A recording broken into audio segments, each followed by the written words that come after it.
Does Delaware have public transit? Yes, Delaware definitely has public transit, but unlike other states, Delaware has no subway or light rail. However, it technically has local rail that is limited. In this video, we'll cover why transit in Delaware is different, what is DART, does Delaware have trains, who uses public transit, and the strengths and limitations of the said public transit. Why transit in Delaware is different. Delaware has a total size of 2,490 square miles and a population of about 1 million people in 2024. That's 429 people per square mile. Considering the capital city, Dover, has about 37,000 residents, having transit like a metro or light rail is hard to be considered. Just like most of America, Delaware is not an exception on loving cars. As of 2023, 445,000 cars were registered in Delaware. Weirdly enough, Delaware is one of the most expensive states to own a car for a number of reasons. Delaware's high population density in a small area leads to more accidents, which drives up insurance premiums. Drivers in Delaware travel significantly, more miles per year, around 21,900 miles, making fuel a top expense, even if gas prices are sometimes below the national average. In June 2025, Law HB 164 introduced a new fees for electric, plug-in hybrid, and other alternative fuel vehicles to compensate for lost gas tax revenue, introducing charges from $60 to $900 annually based on vehicle type and weight, while also raising general driver's license and other motor vehicle related fees, adding to ownership costs. While there's no sales tax on car purchases, a significant 4.25% documentation fee acts like a sales tax which adds to the initial cost. Even after all this, Delaware residents still prefer to own cars. Because of all these reasons, rail investment is very much limited. Which leads us to DART. DART, or in full, Delaware Administration for Regional Transit, was created in 1969 by the Delaware General Assembly to assume operations previously provided by Delaware Coach Company. Since DART's formation, there is a total of over 2,300 bus stops and 43 bus routes, including 24 in Newcastle County, 8 in Kent County, 6 in Sussex County, 4 in Inter-County, 1 flex, on-demand microtransit DART connection in Georgetown, Millsboro, and Newark, 2 seasonal beach bus services. In 2025, they estimated a total ridership of 5,346,439 fixed routes bus trips and 30,563 DART connection trips. So how do you pay your fare?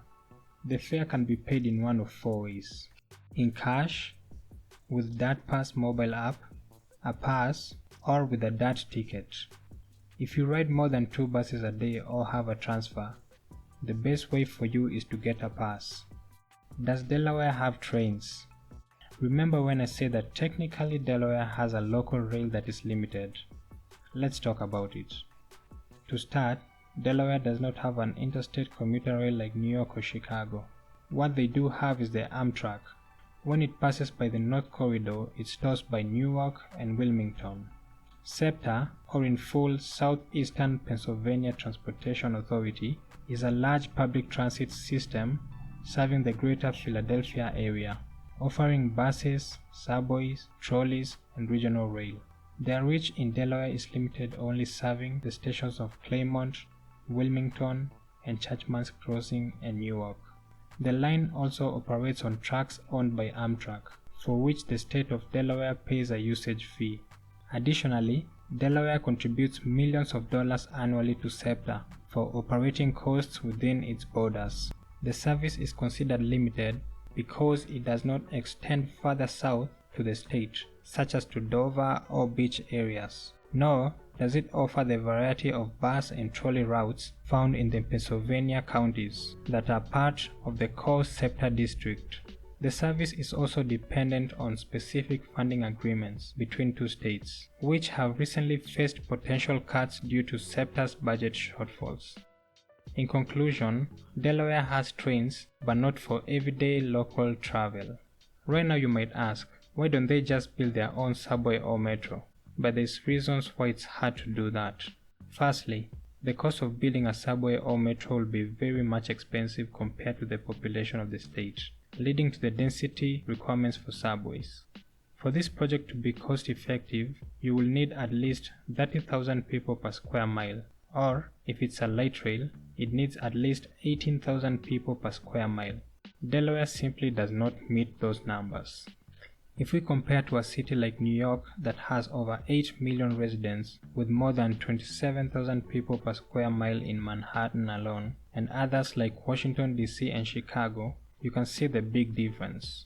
All these reasons lead to buses being the practical alternative. Buses are far more flexible and cost-effective for Delaware's needs. They can serve low to medium density areas, adjust routes as population patterns change, and operate without expensive tunnels or elevated structures. Delaware's bus system connects residential areas, job centers, schools, and regional rail stations while remaining financially manageable. In a state where demand varies widely by location and time in day, buses provide adequate coverage without the massive fixed costs of a subway system. Public transport is not at all used by many people in Delaware, but it helps some people. These include daily commuters who want to save on gas and have a predictable route. Students who cannot afford the cost of fueling and maintaining a car are able to use the bus for a very cheap cost. Senior people who are not able to drive due to visibility issues or other issues. Tourists, mostly those trying to visit the beach as it's a seasonal route. And finally, car-free people who simply do not own a car for one reason or another. As with every public transit, we have strengths and limitations. Starting with the strengths, DART has a statewide coverage which doesn't leave other locations excluded. The fares are mostly affordable, so anyone can take the bus. And finally, the regional connectivity is good. The limitations are low frequency. Many routes operate every 30 to 60 minutes, and in some suburban or rural areas, buses may only run a few times per day. Transfers are usually unreliable due to delays, which lead to long time travels. A trip that takes 20 minutes by car can take over an hour by bus. Public transit in Delaware becomes especially limited at night. Most bus routes reduce frequency in the evening, and many stop running altogether by late night. To end, yes, Delaware does have public transport, but it's mostly designed for coverage and not speed. Delaware public transit is not 100% reliable, which might change soon, but not currently. So, if you are in Delaware, would you consider using the public transit, or would you just rent a private car? Tell me in the comments.